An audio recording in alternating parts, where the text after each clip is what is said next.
Eh bien, salut à toutes et à tous, c'est l'élevage d'Esteban, j'espère que vous allez bien, comme ça va parfaitement mes gens. Aujourd'hui, on se retrouve pour une nouvelle vidéo conseil pour Jardimo. Donc on se retrouve pour une nouvelle vidéo pour conseiller Jardimo sur les canards mandarins. Tout simplement parce qu'il va en avoir bientôt, du coup je vais lui conseiller sur les nichoirs, le bassin, etc. etc. Donc on commence tout de suite avec les nichoirs, voilà, donc comme vous pouvez voir, j'en ai deux, un là et un ici. Voilà, donc celui-là c'est moi qui l'ai fabriqué tout seul. Voilà, donc c'est un nichoir qui devait être de base à chicane, mais bon, à la construction, j'avais complètement zappé de mettre la chicane. Parce que c'est assez important pour les canards, mais pour qu'ils se cachent mieux, qu'ils se sentent plus en confiance. Mais franchement, j'ai vu que c'était pas non plus extrêmement... que ça servait pas non plus vraiment à grand chose, parce que elle m'a déjà fait une couvée dedans, voilà. Donc ce nichoir là, il y a le trou ici, voilà, donc comme vous pouvez voir. Donc c'est pas un trou énorme, hein. Les canards mandarins peuvent très bien se replier comme tout animaux qui passent dans un trou, comme les mésanges par exemple, dans leur nichoir. Si le trou est un peu plus petit qu'eux, ben, elles se replient un peu, voilà. Donc un trou d'à peu près, je sais pas combien c'est le diamètre. Donc tu vois après, tu vois en fonction de leur taille et tu mets un tout petit peu plus petit les jardimaux, voilà. Ça suffit, voilà. Donc c'est un nichoir qui m'a fait, enfin la femelle m'a fait une couvée, donc en bois, voilà.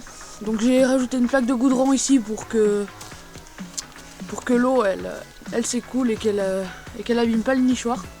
J'ai rajouté une tuile dessus, bon elle sert à rien, c'est juste que j'avais mis des branches vertes en été, mais je l'ai pas enlevé la tuile depuis, mais qui ont séché maintenant pour que ça fasse un peu plus naturel, voilà. Donc voilà, donc une rampe juste à côté du bassin qui est là-bas, donc j'en parlerai juste après du bassin.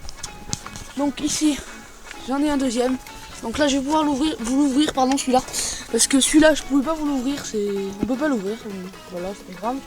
J'en ai un ici, bon ici elle m'a jamais fait le couver, en même temps je l'ai mis qu'il y a 5-6 mois, même pas. Donc voilà, donc faut savoir que les canards mandarins couvent, enfin la ponte a lieu vers mars-avril, voilà. Après elle couve en avril, voilà. Donc elle fait en moyenne, pour la première pente, elle doit faire une dizaine d'œufs. Et puis après, si tu veux les mettre en couveuse, tu peux. Parce que ça fait normalement une couvée, mais si tu les enlèves, elle pourra sûrement faire une deuxième pente. Mais bon, moi je te conseille de les laisser et qu'elles couvent toutes seules la première couvée, parce que voilà. Faut bien qu'elles s'entraînent un peu, voilà. Donc là, c'est un nichoir à chicane que j'avais acheté à Ducatillon et que j'avais mis dans le grand poulailler pour mes sarcelles à collier que j'avais avant. Mais j'ai enlevé la plateforme qui servait à flotter. Bon, du coup j'ai mis ça. Et puis ça tient sur un truc de bureau, voilà. Donc je vais vous l'ouvrir. C'est très simple. Voilà. Donc comme vous pouvez voir, là la chicane. Puis là il y a l'entrée. Du coup elle fait comme ça, elle vient là. Et puis là j'ai mis un peu de sciure hein, pour commencer un peu le nid, voilà. Donc franchement, hop, tac. Franchement les canards, là c'est un peu gros pour eux, mais ils s'en foutent un peu, mais bon, ça ne demande pas non plus un nichoir de 10 mètres carrés par 10 mètres carrés, voilà. Je veux dire, regarde, ça suffit largement. Ça c'est un peu plus gros, mais bon j'avais ça, du coup je l'ai mis au cas où elles choisissent ça. Franchement c'est pas des canards qui demandent beaucoup de place, et dans tout hein, généralement c'est pas des canards qui demandent beaucoup de place, voilà. Donc là on va aller voir le bassin. Tac. Donc là on a mon couple. Voilà, qui est juste ici. Mon superbe mâle et ma superbe femelle, voilà. Qui m'ont fait une couvée et ils ont 2 ans. J'espère en avoir cette année, les petits aussi. Voilà. Donc on va aller voir le bassin. Donc le bassin, il est juste là. Tac. Donc c'est pas un très grand bassin, les canards mandarins n'en demandent pas beaucoup. Ils vont pas aller nager toute la journée. Ils se reposent souvent là, moi il reste la moitié de la journée là. C'est juste le matin, j'ouvre la porte, hop, ils vont se baigner, ils sont tout contents. Et après ils vont se manger et se reposer. Du coup voilà. Donc à peu près ça suffit. Si tu peux faire plus, tant mieux, voilà, ils aimeront aussi, c'est sûr. Plus c'est grand, mieux ils aiment, mais bon, ils en demandent pas énormément. Voilà, donc à peu près ça, je sais pas combien ça fait 3 mètres, 1 mètre, ça doit faire 1,5 m. Ouais, 1,5 m. Je sais pas trop en fait. Voilà, donc c'est un petit bassin, voilà, mais qui leur suffit. Je pouvais pas faire plus grand parce que, comme vous pouvez voir, hop, la volière est pas énorme non plus. Donc voilà. Donc franchement, question bassin, question nichoir, c'est pas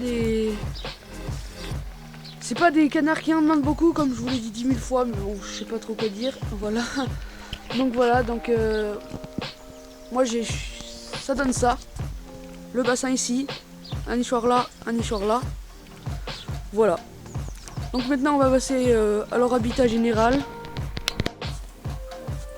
Donc quand j'ai commencé à les avoir, je les laissais dormir dehors parce qu'ils voulaient pas rentrer. Donc c'est pas des canards qui ont froid la nuit, bon comme tous les canards, mais bon voilà.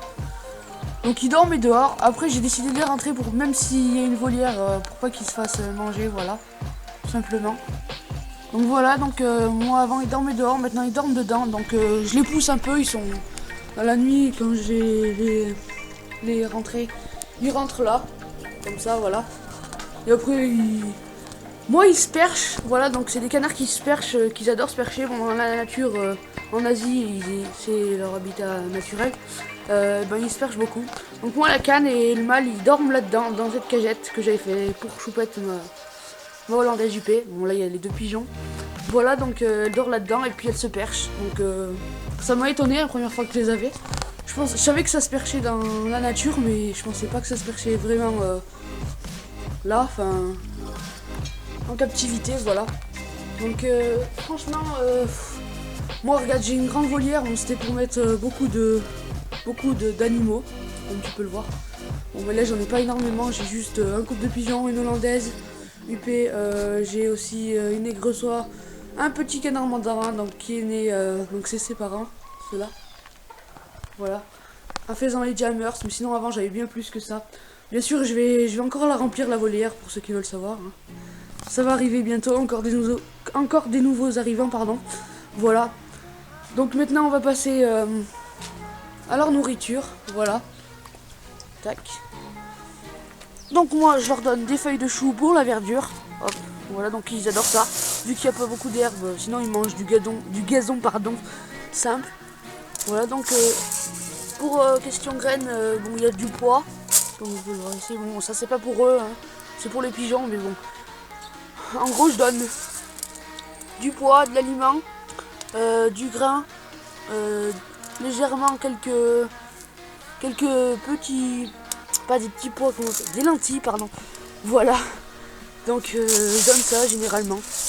Donc tu vois, tu leur donnes ce que tu donnes à tes canards de saxe, voilà, ça ils accepteront tant qu'il y a du grain, ils aiment bien, voilà. Pour boire, et ben on va pas leur donner du coca, ils aiment l'eau, voilà, c'est tout. Donc là j'aurais mis ça ce matin, ça a déjà gelé à fond. On a vu, pas énormément mais quand même un peu. Ah l'eau elle caille. Voilà, donc de l'eau, du grain, et si t'as pas d'herbe, du chou, mais bon toi t'as des grands parcs, ça devrait le faire. Voilà. Donc voilà, Jardimo, j'espère que cette petite vidéo t'aura plu, pardon. Sinon les amis, n'hésitez pas à liker, commenter, partager et à vous abonner, ça fait toujours plaisir. Allez, à plus les amis.